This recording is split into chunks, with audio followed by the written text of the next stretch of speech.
All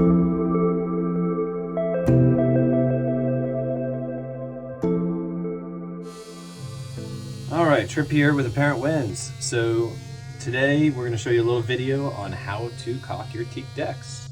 So for the first step, reefing the seams, we used a multi-tool or fine tool, the vibrating sort of tool. You need the correct blade on there. This blade you'll get it just about at any hardware store. It has no teeth, so it's sort of a smooth blade, and it's perfect for cutting through caulking.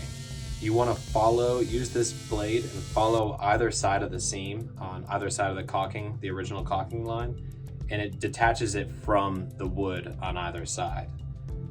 You want to do that well, take your time, be careful with that blade. Even though it has no teeth, you can get off track and you'll damage your teak. And a little tip here is those blades are expensive that you get for a multi-tool like this. If anybody's ever gotten them, they're always expensive. What I found is I've saved a lot of my old blades that have teeth, and sort of in a pinch, I did this and it ended up working really well. I just took a angle grinder and took my original blades and ground off the teeth and made a blade perfect for what I was doing. I messed with a couple different things, either keeping one side flat and angling the other, or angling both sides. I found that I like the flat side with the angle. It just helped me drive the blade a little bit better.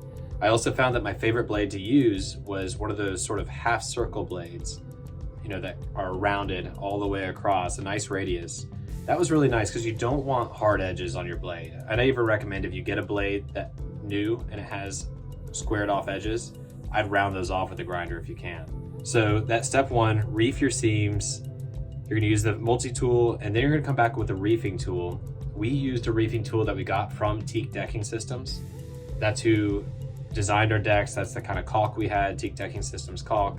And they make great tools as well. Whether you make your own or get one from them, the qualities that you're looking for are nice squared off edges, but the squared off edges help scrape both sides of the seam as you're coming through. So you're gonna use the multi-tool, you're gonna come back with the reefing tool and clean up the edges and remove all that caulk. You'll be surprised at how much caulk there is. I mean, we had trash bags full of rubber. So the second step is sanding. You can continue to reef a little bit. We would have realized that we'd have to reef some while we were sanding, but you wanna come back and sand.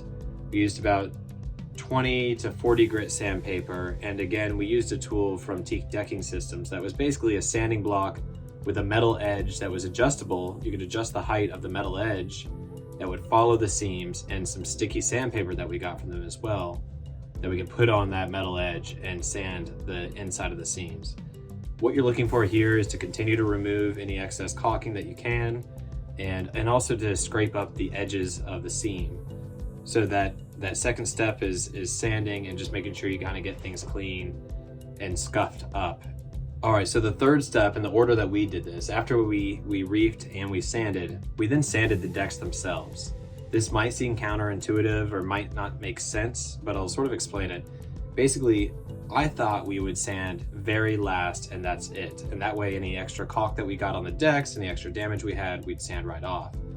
But it turns out that you want to sand the decks before you start caulking, at least a little bit. We didn't do a full perfect sanding, but enough that it would shorten the deeper grains, that channel that you would have in the grain of the wood, and fill it with dust basically, and smooth that surface so that when you do come and caulk, you don't get caulk deep in the seams. It actually gets deeper in the seams if you don't sand before you caulk than if you did. Step 4 is sort of a few things all together. Step 4 is do a final sanding, do a final reefing, just go through everything one more time to make sure all these surfaces are good, and then vacuum and acetone. I used a screwdriver with a rag and acetone in order to really get in the seams and clean them up well. But that step 4 is really just that final prep. And again, prep is everything. You want the seams to be dry, you want it to be clean, you want the surfaces to be free of caulk, and scratched it up enough, sanded enough to receive the new caulking that's going to be coming in. Step 5, surprisingly 5 steps down, is caulking decks. A couple things here, just one real tip is one, we didn't tape, and again, sanding the decks before you do this helps a lot. I found that tape actually causes a lot more problems because when you come to pull it, You know, it might be too late in the curing process for the caulk, or too early, or whatever it might be. It just messes things up. And it's not necessary if you sand the decks before you caulk. The other thing with caulking is making sure that you get the caulk all the way down in the seam as you're moving forward. It's easy for it to build up on itself, so you have to be careful of that. Last tip with caulking is using a power caulking tool. If you do all of this with your hand, just with a squeeze caulking gun, then you're gonna have a lot of trouble. And then step 6 is cut the excess caulking off. So we were told by Teak Decking Systems that you really want to wait a while to do this step. It's interesting, the caulking, you'll notice after you caulk your seams, the caulk will actually kind of get pulled down into those seams. So you want a raised surface above the caulking.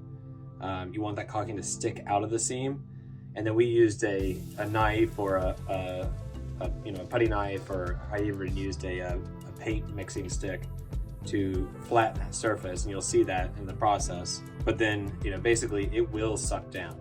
So you wait a while and then come through again with that fine tool or multi-tool with a putty blade and just cut off the excess.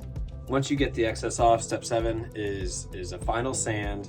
That's really satisfying. This is when your decks are gonna finally start to look like, if you're lucky, brand new decks. And then the final step, I'd say step 8, is just touch up. So we're a 75-foot boat. We have a lot of teak decks. Not everything's gonna be perfect.